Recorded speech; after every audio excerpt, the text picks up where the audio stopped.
கிறிஸ்துவுக்குள் பிரியமானவர்களே, ஸ்தோத்திரம். ஆதியிலே தேவன் வானத்தையும் பூமியும் சிருஷ்டித்தார். பிரியமானவர்களே, தேவனால் நமக்கு கொடுக்கப்பட்ட வேதாகமத்தில் உலகம் உருவான அனைத்தும் பதிவிடப்பட்டுள்ளதுங்க. வானம் பூமி தானாக உருவாகவில்லை, மனிதர்களாகிய நமக்காகவே தேவன் உருவாக்கினார்.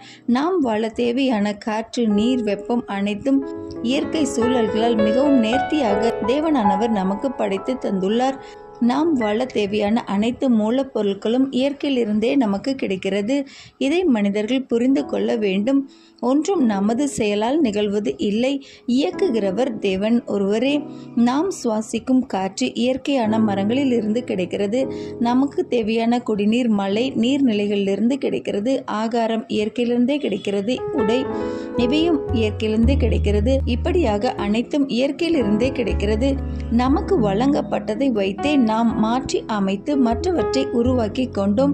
இவற்றையெல்லாம் விவரிக்க காரணம், மனிதர்களாகிய நம்மால் எதையும் உருவாக்க முடியாது. இயற்கையாய் கிடைத்தவற்றை வைத்து செயற்கையாய் மாற்ற மட்டுமே மனிதர்கள் முயற்சிக்கிறார்கள்.